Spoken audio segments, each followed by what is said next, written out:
그분이 구인사 가서 정말 너무 젊은 나이이기도 하고 해서 기도를 해도 잘 안 되고 그래서 왔다 갔다 하고 있는데 나는 몰라. 그런데 내가 그를 아는 척 해가지고 부르더라 이거예요.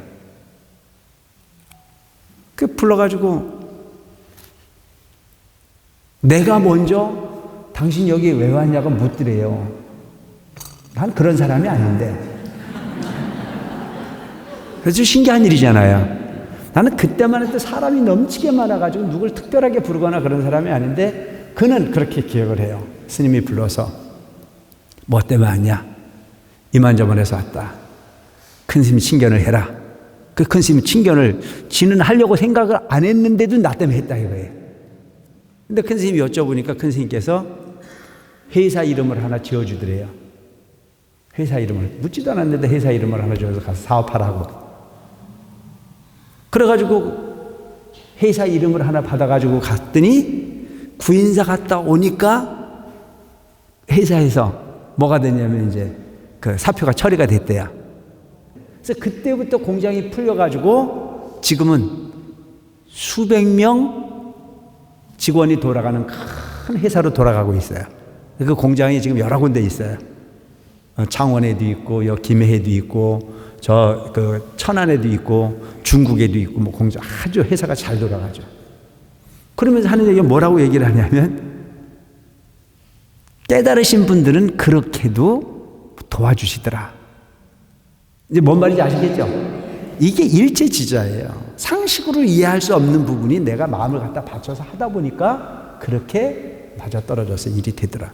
약초유품입니다.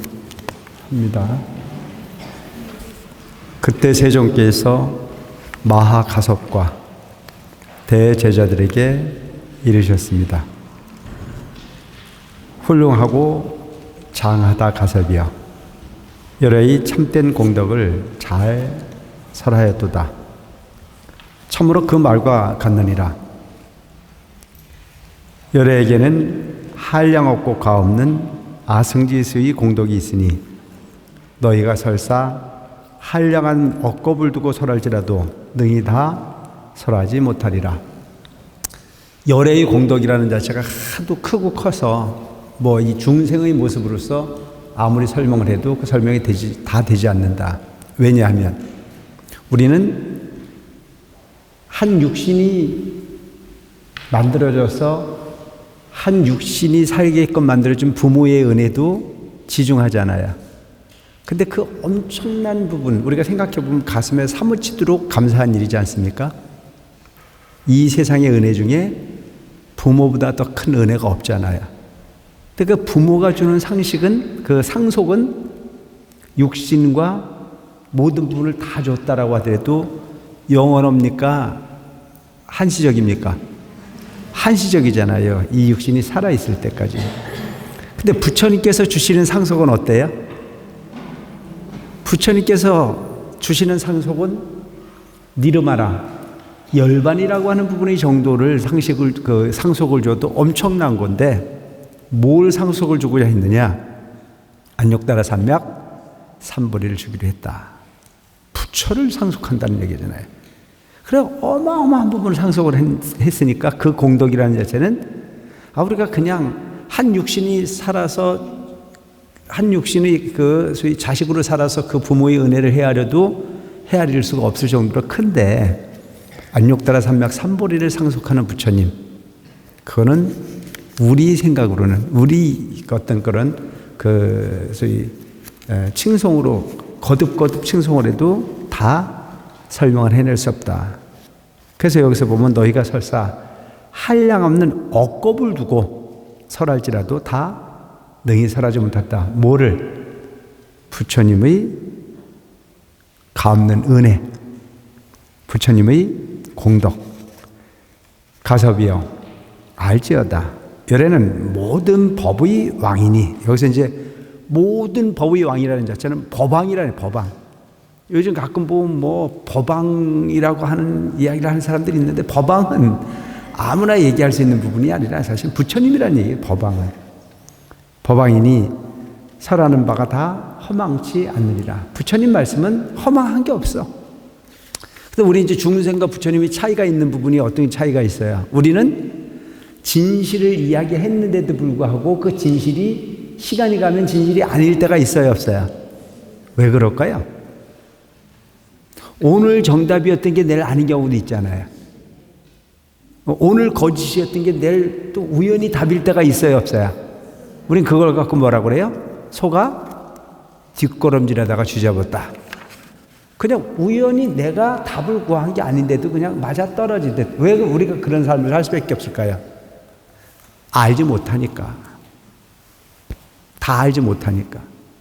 그러니까 요즘 우리가 뭐 이렇게 그 사회적 어떤 그런 삶을 사는 모습들을 보면 오늘 참이었던 게 내일 거짓인 경우도 있고, 어제 거짓이었던 게 오늘 참인 경우도 있고, 어저께 나빴던 것이 오늘 좋은 경우가 있고, 오늘 좋았던 것이 내일 나쁜 경우도 만들어지더라. 진실하지 못한 삶이기 때문에. 그리고 여러분 가끔 보면 이제 이게 우리가 복이 있어야 된다는 게, 알고 가면 복이 필요가 없잖아요. 알고 가면. 근데 알고 가는 게 아니기 때문에 복이 있는 사람은 별로 마음에 두지 않고 샀는데도 갑자기 길이 나가지고 땅값이 올라가서 벼락부자가 돼야 안 돼요? 똑똑해서 된 겁니까? 우연히 된 거잖아요. 그걸 우리는 복이라고 그러잖아요. 근데 오늘 분명히 이렇게 금싸라기 땅이어가지고 샀는데 갑자기 뭐 엉뚱한 게 돼가지고 똥값이 되는 경우가 있어, 없어요? 그런 사람 우리 뭐라고 그래요? 어떤 사람이 뭐라고 그래요? 뭐라고 그래? 박복하다고 그러지. 복이 없다고 그러잖아요. 그러니까 왜 이런 시행착오가 이루어질까? 결론은 뭐 때문에? 무명 때문에 그렇다. 알지 못하니까. 그래서 여러분 부처님 그 가르침이 필요하다는 부처님 가르침이. 부처님은 그런 부분이 없어. 그러니까 우리가 흔히 보면 실망스럽고 세상이 너무 고통스럽다고 말하는 이유는 뭐냐면 알지 못하는 부분에 너무 많은 욕심을 갖거나 착각의 삶을 착각이 아니라고 하는 부분으로 호도되거나 이럴 때 와지는 부분이 고통이 너무 큰 거잖아요. 그래서 기대가 크면 실망이 크다. 욕심을 내는 것만큼 괴로움은 많게 돼 있어요. 그래서 제일 본질적 부분은 뭐냐면 나의 본질을 바꾸는 게 제일 중요해요. 조고각할. 눈앞에 있는 부분에 최선을 다하고 살면 되는 거지. 너무 크게 욕심을 낼 것도 없고 너무 절망할 일도 없다. 욕심이 많으면 실망 크게 돼 있어요. 너무 좋은 것을 추구할 일도 없는 거고 그냥 그렇게 사라진다고 생각합니다. 그러니까 내가 가만히 살아보니까 그래. 목표를 크게 가지면 좋은 일이 없어요. 적은 거에 감사할 줄 알아야 돼. 좋은 사람을 많이 만들어야 되는데 그 좋은 사람을 만드는 기준은 마음이더라. 욕심이 많은 사람에게 적은 선물은 감동이 없어요. 근데 그냥 소박한 사람들에게 적은 선물도 아주 가슴에 닿지 않습니까? 그래 가면서 사람이 순수해져야 되는데도 불구하고 가면서 순수해지지가 않잖아요. 욕심이 많아지니까. 욕심은 내려놓을수록 내가 가벼워질 수 있는 부분이다. 그래서 열애가 설한 바는 허망함이 없어. 그것이 중생과 부처의 차이야. 그래서 부처님 말씀을 우리가 뭐라고 표현하느냐? 금구성원이다. 금구성원이다. 세금자의 입구자. 부처님 말씀은 변하지 않는다. 그래서 여러분 금은 변해요, 안 변해요? 그래서 부처님께서 금을 표현을 하는 거예요. 뭐 금이 비싸기 때문에 하는 게 아니라니까. 그래서 부처님의 진리를 상징할 때 우리가 금을 쓰는 이유가 거기에 있는 거예요. 응? 온갖 장엄을 다양하게 할 수 있는데도 불구하고 금으로 장엄하는 이유 중에 하나는 바로 금구성원이다. 부처님은 뭐라 그러나 일거수일투족이라 그러죠. 일거수일투족이 한 부분도 거짓이 없어. 오차가 없어. 그렇기 때문에 부처님 말씀은 3000년 전에 하신 말씀이나 지금 3000년이 지나 지금 현실에 우리가 살아가는 부분이나 그 삶의 기준은 바뀌어지지가 않았어요.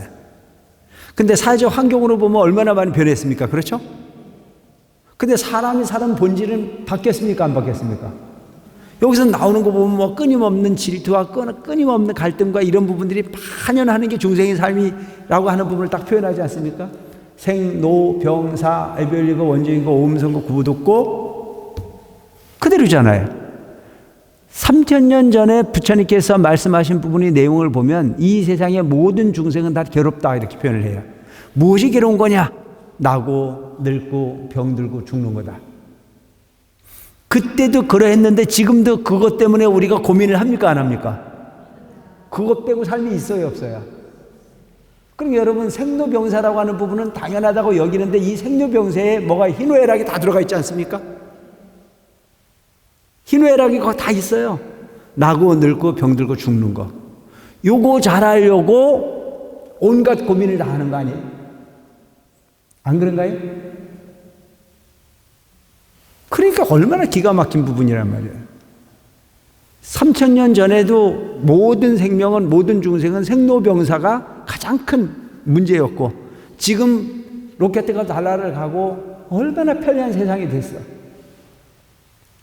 옛날에는 막 하루 종일 가도 못 가는 거리를 지금 뭐 10분 20분이면 가야 안 가야? 근데도 바빠 안 바빠? 왜 바빠요? 생로병사 잘하려고 이 8가지 괴로움을 해소하려고. 그 8가지 괴로움이라는 자체가 나고 늙고 병들고 죽고 사랑하는 사람과 헤어지는 고통으로부터 자유롭고 미운 놈하고 안 만나고 싶고 구하되 구해지지 않는 부분을 구하고 싶고 추워 죽겠고 더워 죽겠고 힘들어 죽겠고 다 이게 우리 삶이라는 거죠. 우리 얼마 전까지만 해도 여기 더워가지고 막 에어컨을 틀고 난리 치셨는데 지금 추워 안 추워? 그래 다 죽겠잖아. 여름대로 죽겠고 겨울대로 죽겠고. 아 참 희한해. 우리는 죽겠는 게 삶이야. 죽겠는 게. 근데 힘들어만 죽는 게 아니고 좋아도 죽겠잖아요. 배고파도 죽겠고 또 배불러도 죽겠잖아요. 아 그래 안 그래? 우리 삶은 있잖아요. 한순간도 편안한 집이었어. 죽음이라고 하는 부분은 항상 동반하기 때문에 우리는 거기에 대한 부분이 조급함이 우리한테 있어. 다 죽었어. 이 괴로움은 3000년 전에도 그랬고 지금도 그래. 이게 부처님 말씀이야. 딱 도장 찍어놓은 대로 이 삶이 중생의 삶이다. 우주과학이 발달을 하고 모든 부분이 안 죽고 싶어가지고 뭐 의학을 발달하고 요즘도 여러분 안 늙고 싶고 안 죽고 싶고 안 아프고 싶고 그래 안 그래? 나도 그래. 근데 그거는 답이 없어. 단지 과거보다 조금 덜 아플 뿐이지 아픈 건 사실이고 과거보다 조금 덜 늙을 뿐이고 반드시 늙기 마련이고 반드시 죽는데 그보다 조금 더 시간을 늘려놨을 뿐이지 죽어 안 죽어. 그럼 어떤 사람이 어저께 저한테 찾아와 이야기 중에 그런 얘기를 해서 본인이 아주 신물질을 개발을 해서 본인이 아주 오래 살 수 있도록 연구를 했다 이거예요. 그래서 그 연구 내용이 뭐냐 그랬더니 먹는 것도 있고 마음 쓰는 것도 있고 그렇다 그래서 내가 네가 하는 말을 틀리게 보지는 않는데 그게 완벽한 답은 아니다. 정말 행복한 부분이라면 죽음을 뛰어넘을 수 있을 만큼 돼야 그게 제대로 된 약이지. 뭔 말인지 아시겠어요? 제대로 된 약이 되려고 그러면 내가 지금 생로병사와 이 8가지 고통을 뛰어넘을 수 있는 부분이 약이 진짜 약이지 나머지는 가짜라. 내 말 맞아 안 맞아? 나머지는 다 가짜야. 물론 그 시간을 조금 늘리고 줄일 뿐이야. 근데 우리는 그래도 개통바닥 굴러도 이성이 좋다고 더 살고 싶고 덜 살고 싶어. 생각해보면 웃기는 거잖아. 그죠? 생각해보면 그거 조금 더 살려고 내가 하지 말라는 얘기는 아니야. 그거 조금 더 살려고 하고 싶은 거를 안 하고 그 조금 더 살려고 하기 싫은 걸 해야 되고 뭐 이런 경우가 너무 많지 않나요? 조금 더 자고 싶은데 안 늙으려고 빨리 일어나야 돼, 안 일어나야 돼? 조금 덜 아프려고 또 뛰어야 돼, 안 뛰어야 돼? 조금 더 살려고 먹어야 돼, 안 먹어야 돼? 먹어야 될 때도 있고 안 먹어야 될 때도 있고 참 할 게 많아. 근데 그렇게 해가지고 답을 얻었냐고요? 없잖아요. 그 답은 부처님만이. 그래서 중생이 사는 이 세계에서 완벽한 답을 구할 수 없으니 뭐를? 마음을 구해라. 이 세상의 모든 부분은 마음을 구해라. 그래서 마음으로 세상을 창조하고 그 마음이라고 하는 부분이 현상 속에 육도윤회가 존재하고 있고 10법계가 구족이 되어 있다고 하는 걸 계속 이야기하고 있는 게 부처님 가르치는 본질이에요. 그래, 내가 창조주야. 여러분들 스스로가 창조주야. 그 마음이라고 하는 본질을 가지고 뭘 창조할 거냐? 많이 가져서 창조하려고 온갖 짓을 다 해봐도 그거 가지고 창조한 사람이 없어 지금까지. 이 얼굴이 좀 이뻐지면 극락이 될까 싶어가지고 맨날 땡기고 쪼이고 뭐 꿰매고 나중에 다 실패 작품이더라. 누가 이 부분을 지켰냐 이거예요. 누구도 그 부분은 인위적 부분으로 사람의 욕심으로 채울 수 있는 부분이 영역이 아니다. 그래서 부처님이 설하신 부분의 경전은 허망하지가 않지만 중생의 욕심으로 창조한 부분이 즐기는 허망하다. 그래서 여기서 허망함이라는 거예요. 모든 법을 지혜의 방편으로 연설할지라도 모든 법을 부처님이 지혜의 방편으로 설했어요. 지혜의 방편. 방편이라는 자체는 뭐예요? 인간을, 중생을 설득하기 위한 여러 가지의 방법. 있는 그대로가 아닌 설득하기 위한 하나의 방법. 이걸 우리는 방편이라고 그러잖아요. 그 방편이라는 것과 거짓이라는 건 차이가 분명히 많이 있습니다. 거짓은 생다지로 상대방을 속여서 나한테 이익을 가져오기 위해서 어떤 부분을 만들어내는 걸 거짓이라고 말하지만 방편이라는 자체는 상대방을 더 큰 걸 주기 위해서 설득하거나 이해시키고자 하는 하나의 예의 같은 것을 방편이라고 하는데 모든 법을 지혜의 방편으로 부처님께서 뭐를 했어? 연설했잖아요. 연설. 설득했잖아요. 연설할지라도 그 설한 법은 다 일체 지지에 이르게 하느니라. 부처님께서 말씀하신 그 방편이라고 하는 부분은 모든 총체적인 모든 부분이 다 일체지. 모든 것을 깨달음에 이르게 하는, 지혜에 이르게 하는, 부처님의 지혜를 얻게 하기에 이르게 한다. 도달하게 한다. 그러니까 부처님의 말씀을 가지고 방편이다 아니다라고 하는 걸 설할 이유가 있습니까 없습니까? 설할 이유가 없어요. 예를 들어서 지금 아이가 엄마를 찾아가지고 막 울고 있어요. 근데 그 아이가 당장 지금 그 엄마를 찾는 부분에 너무 이 기가 넘어서 꼴깍 넘어갈 것 같은 그런 상황에서 할머니가 뭐라고 그래요? 쉿! 뭐 왔다 그래? 뭐 왔다 그래? 순사 왔다 그러잖아. 어? 그럼 순사가 왔다 그러면 애는 순사가 뭔지도 모르고 깜짝 놀라가지고 엄마 잊어버렸어 안 잊어버렸어? 전혀 기억이 없어요? 난 그 기억이 나는데? 그래서 그 아이가 그 엄마라고 하는 집착되어진 부분이 환경으로 너무 힘들어하고 너무 소위 애를 쓰고 있으니까 할머니가 그를 그치게 하기 위해서 순사가 왔다.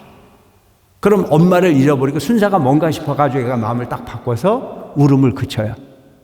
그것은 거짓입니까? 방편입니까? 방편이에요. 그 방편에 이르게 해서 그 아이에게 손해를 받습니까? 덕을 받습니까? 바로 그거라는 얘기예요. 부처님의 말씀이라는 자체는 중생을 이익되게 한다. 응? 일체지지에 들어가게 하는 부처님의 가르침을 설명해내기 위한 여러 가지 방법을 말하거든요. 열애는 모든 법이 돌아갈 것을 관하여 알며 열애는 모든 법이 돌아갈 것을 알아. 또 일체 중생의 깊은 마음이 행하는 바를 알아서 통달하여 걸림이 없느니라. 이게 뭐냐면은 손오공이가 아무리 재주를 잘 펴도 부처님 손바닥 안에서 놀죠. 다 아시는 분이야. 우리가 부처님 전에 와가지고 이거다 저거다 이야기해도 다 알고 계셔. 그러니까 옛날 내가 큰 스님을 모시고 있어 보면 깨달으신 어른들이 그래. A가 와서 지가 잘했다고 얘기하고 B가 와서 지가 잘했다고 얘기해도 큰 스님은 다 아시니까 그냥 빙그레 웃으면 다 통해. 근데 오늘날 우리는 쳐다보고 앉아가지고 큰 스님을 의심을 해. 내가 제대로 잘못 말씀을 드려가지고 좀 못 알아먹은 게 아닐까 싶어가지고. 잘못된 거라고. 어저께 어떤 사람이 이제 그런 얘기를 해요. 우리 원흥사에 사업을 하는 간부인데 본인이 원래 큰 기업에 취직을 해서 아주 착실하니까 평사원으로 들어가서 상무까지 올라요. 상무까지 갔는데 높은 자리가 되다 보니까 거래처에서 와가지고 자꾸 선물을 주더래요. 그래서 그거를 안 받아야 되는 걸 몰랐다 이거예요. 경험이 없으니까. 그래서 그걸 조금 받았는데 그러고 나서 봤더니 코가 깨어가지고 거꾸로 협박을 해오는데 못 빼기겠더래요. 그래서 회사에 사표를 냈는데 사표 수리를 안 해주는 거예요. 회사에서는. 왜? 이 사람 원래 착한 사람이니까. 착실한 사람이니까. 근데 문제는 사표를 안 받아줘도 문제고 사표를 받아줘도 문제야. 뭔 말인지 알겠죠?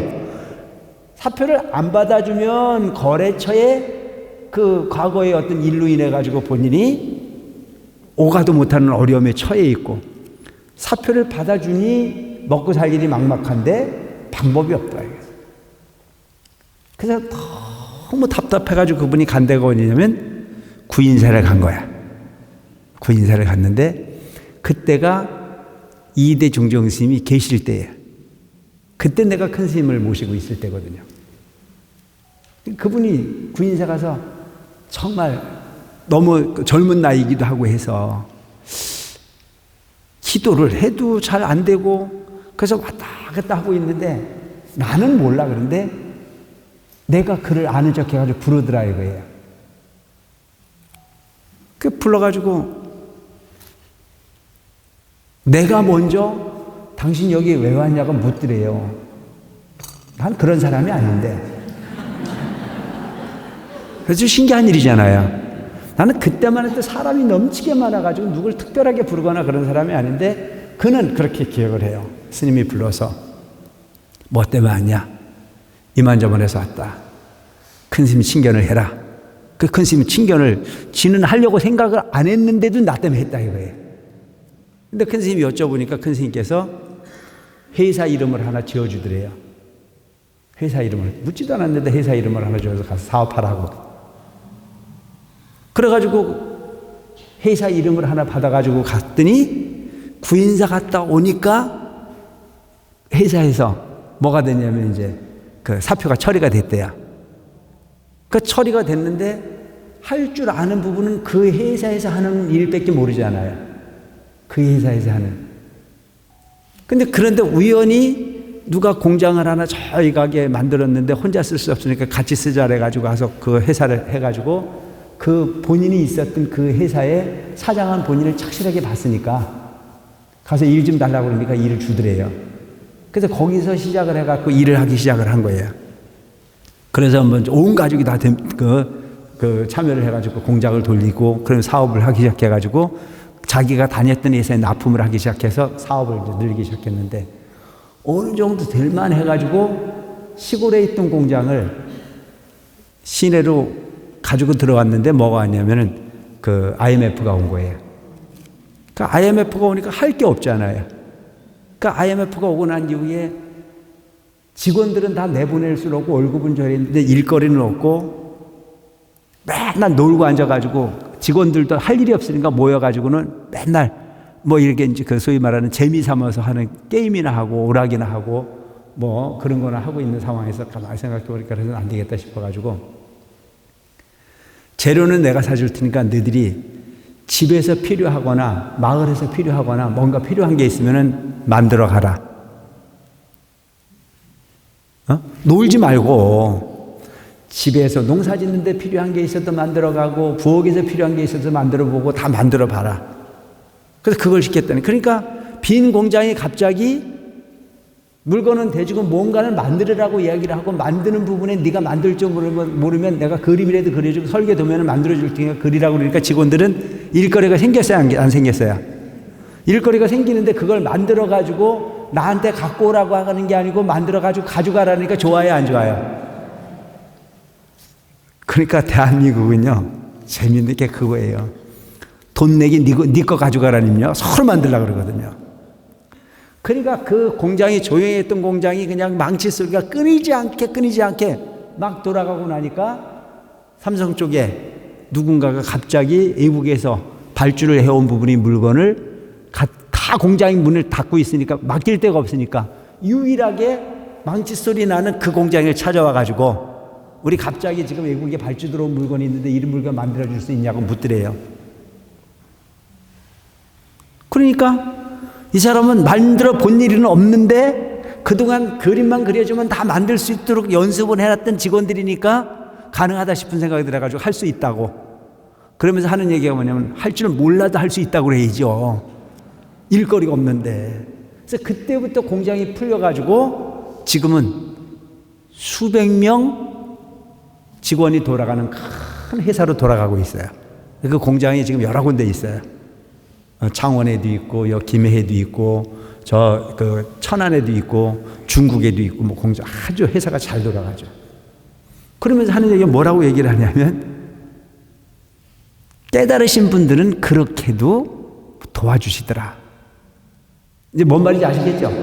이게 일체지자예요. 상식으로 이해할 수 없는 부분이 내가 마음을 갖다 바쳐서 하다 보니까 그렇게 맞아떨어져서 일이 되더라. 그래도 기도를 해야 안 해요? 안 해. 이 중생이 가지고 있는 중생의 머리를 가지고 소위 잔머리를 굴려서 될 수 있는 부분이 아닌데 이걸 내려놓고 부처님의 지혜를 여기서 이야기하고 있는 모든 부분들을 다 알고 가르치는 그 법에 의지하면 다 얻을 수 있는데도 불구하고 상식이라고 하는 거에 갖다 붙여가지고 안 된다라고 해서 스스로 포기해버리는 경우들이 너무 많아요. 그래서 부처님이 가르침이라는 자체는 방편이라고 하더라도 어떤 거냐? 일체지지에 이르게 한다 이게. 그걸 여러분들이 믿으라는 얘기입니다. 아시겠죠? 깨달으신 분들은 바로 그런 거예요. 중생이 사는 세계에 그 어떤 그런 그 상식하고는 거리가 먼 거예요. 근데 오늘날 우리가 보면 식자우한이라고 내가 계속 얘기하죠. 식자우한이다. 서푼어치도 모르는 지식으로 알고 있는 그 부분의 알량함을 가지고 알았다 몰랐다는 걸 하다 보니까 조금 똑똑한 사람들이 기도를 하라고 하면 더 안 해요. 에? 조금 상식이 있는 사람들일수록 더 안 한다니까. 근데 그거 별거 아닌 건데 도토리 키재기로 알고 있는 그 부분을 가지고 우월주의에 빠져서 따지기만 하지 안 하니까 문제가 되는 거란 말이죠. 그래서 내가 알고 있는 지식으로 알고 있는 부분은 사실은 내가 하는 게 아니고 뭐가 하는 게 IQ가 저장한 거예요. 근데 그 부분이 아닌 모든 지혜라는 자체는 IQ와 연결고리가 있는 것이 아니고 마음과 연결고리가 있으니까 여러분들 보고 자꾸 상식을 내려놓고 지혜를 구할 수 있도록 하라고 하는 얘기가 바로 그 얘기를 계속 하는 거랍니다.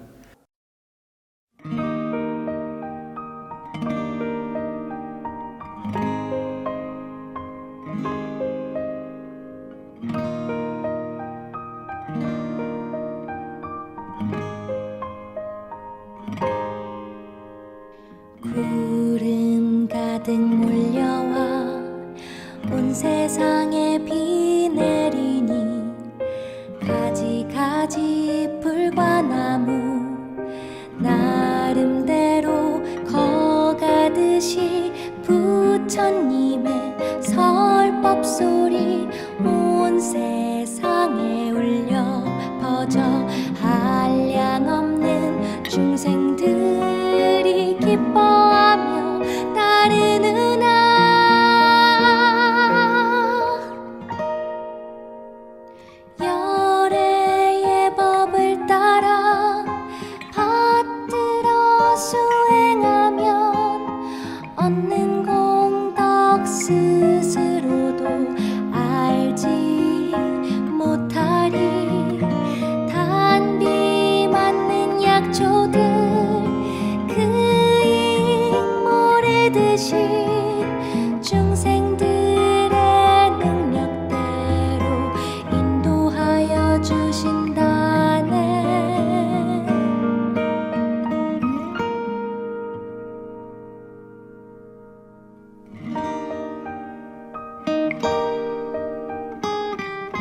부셔주듯 설법 듣고 기뻐하며 보살의 길 나가면 큰 나무가 자라나는 그 모습과 같으리.